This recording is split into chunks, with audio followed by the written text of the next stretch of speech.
What up, dudes? It's Gaz, and welcome back to the Warframe video. So, we have another edition of This Week in Warframe, where we go over the weekly things at this reset for Nightwave, and, Teshin and all that, and we talk about what you would expect this week news-wise for Warframe. I'm also going to give some of my personal updates for myself, so it'll help you understand what's going on with the channel right now. So, before we get into it, though, make sure you check out the live stream channel, and make sure you're subbed so you can see when all the videos go up. We're doing daily uploads.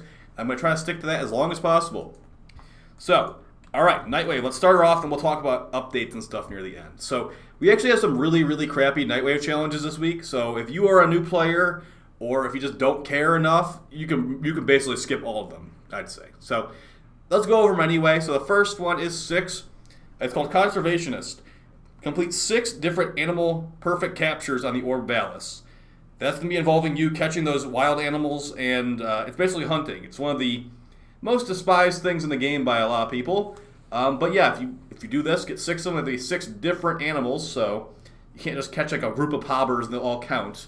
It's been massively nerfed compared to way back in the day. But Ivara Sleep Arrow should work. Equinox Sleep should work. The Trent Gun should work. I'm not going to really do a guide on this because I don't recommend you waste your time doing this. But it's up to you. Another normal weekly. Catch 6 rare fish in the plains of Eidolon. This one is I'd say it's easier than the hunting one.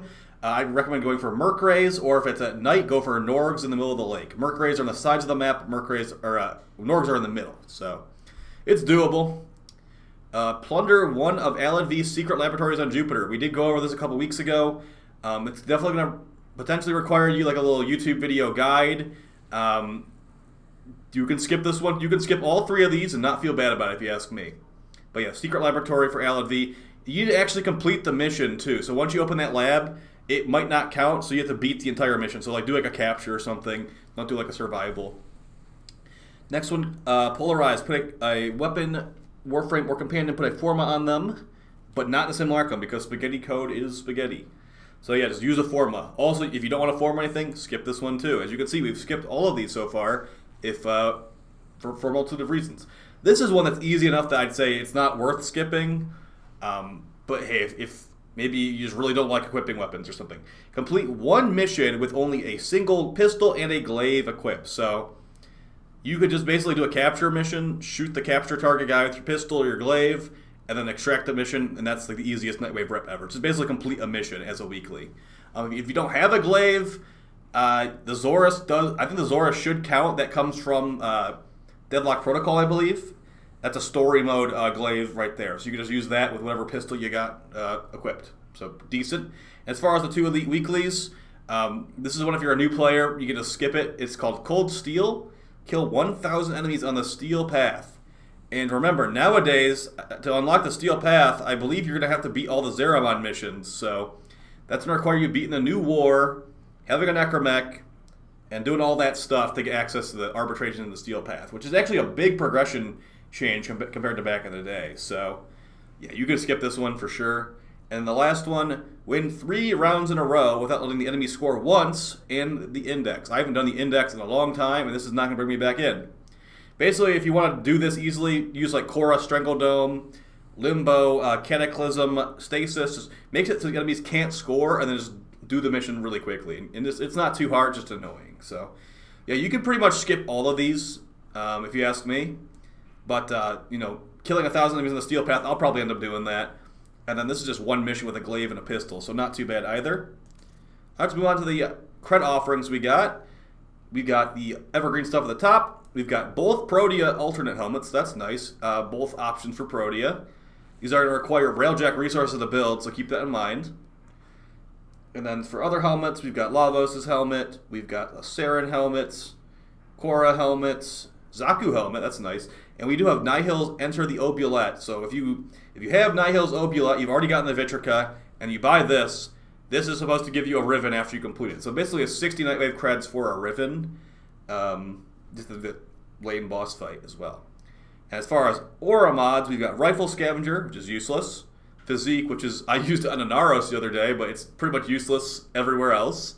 Sprint Boost, good for, actually it makes your Arcwing move faster. That could be kind of interesting and useful. And then Speed Holster, which can make you switch weapons faster, which is sometimes useful. As far as mastery fodder weapons, there's only one mastery fodder weapon this week. It's the plasma sword. And it is really, it might be the slowest weapon in the game, actually, at 0.667 attack speed, with a very powerful 200 base damage and 18% crit chance.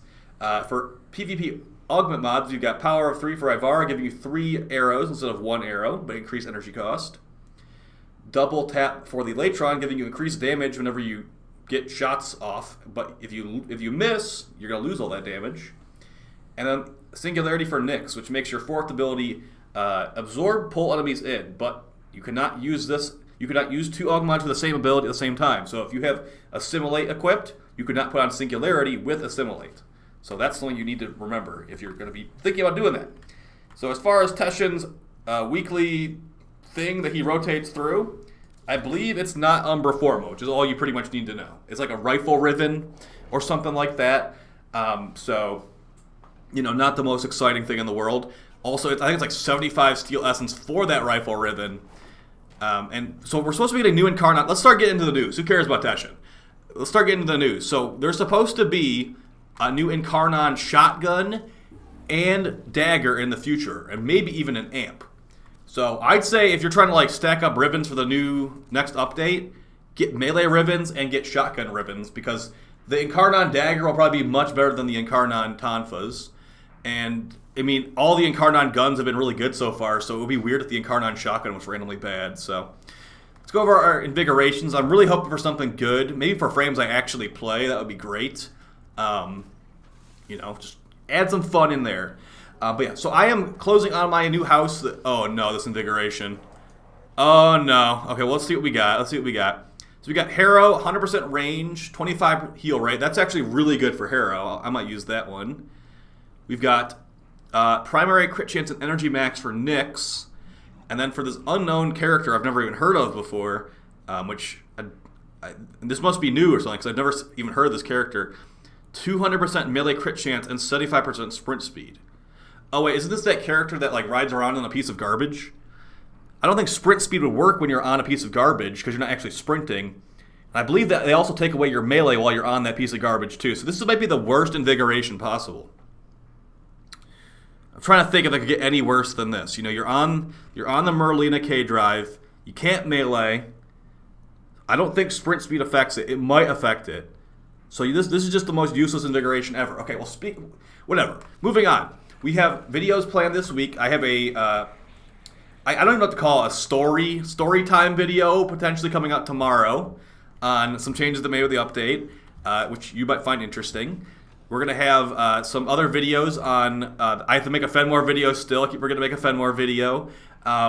And other things like that. I mean, there's things in the update I haven't made videos on. It's just they're not the biggest priority. Like I thought the Zenith video was more important than that.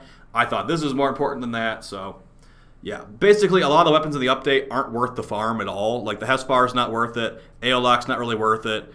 Yeah, that's unfortunate. At least the Incarnon weapons are pretty much worth it. And once we get new Incarnon weapons, those will probably be worth it too. So, yeah, we're just kind of waiting until cross-play, cross-save, and stuff like that. Angels still has some stuff for people in it, but I basically got through the Angels update in like a week. That's how they designed it, even with rep caps in a week. Oh well, I'll see you guys next time. Yeah, I'm closing on my house this week, so I might be really, really busy. I'm gonna try to still make it so we're doing a daily video every day, and I also want to make sure I'm doing multiple streams a week too. So it's I have a lot of stuff going on right now. So if there is a missed video, I'm sorry. I will try. But I've got a lot going on. Trust me, it's a lot, and I wouldn't be like potentially not putting a video up if I didn't have stuff going on. So I really appreciate all the support, guys. It really means a lot getting this far. And yeah, take it easy. Peace.